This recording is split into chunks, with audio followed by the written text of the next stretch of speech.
बानी शादी तोहसे के बाकी दिल अपन केहू लग धके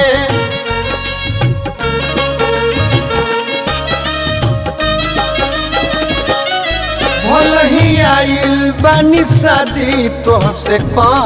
के बाकी दिल अपन केहू लग धके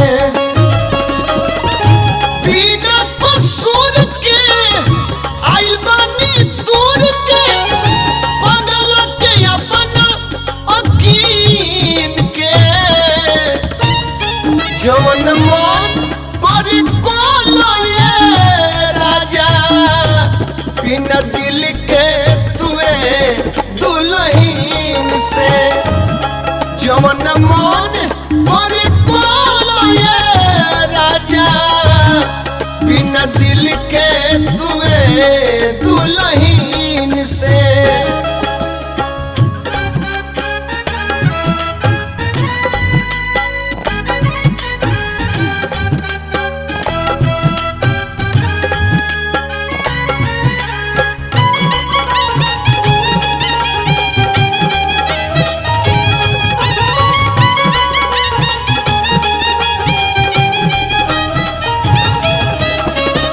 माई बाप खातिर से नूर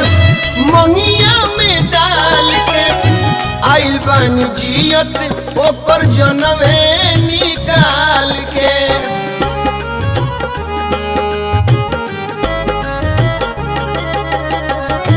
माई बाप खातिर से नूर अरे मंगिया में डाल के आइल बानी जियत ओकर जनवे निकाल के जन कहाँ होई उतरोई रोई जन कहाँ होई उतरोई रोई काटत होई रात दिन के जवन मन करे कोलो ये राजा राजा बिना दिल के तुए दुल्हन से जवन मन करे कोलो ये राजा बिना दिल के तुए दुल्हन से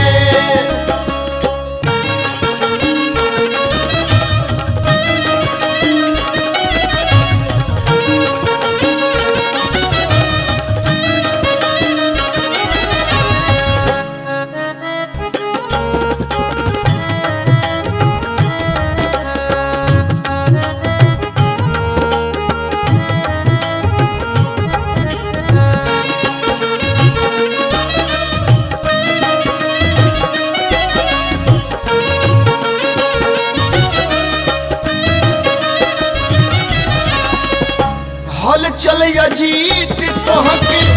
करब न माना गलती तोहार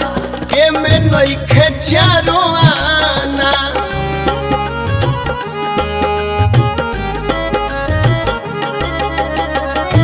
हल चल अजीत तोहके अरे करब न माना गलती तोहार एमे नइखे चारो आना चाहे अपना लो या घर से निकालो चाहे अपना लो या घर से निकालो चाहे खिया दो जहर कीन के जौन मन करे कोलो ये राजा राजा बिना दिल के तुए दुल्हन से जवन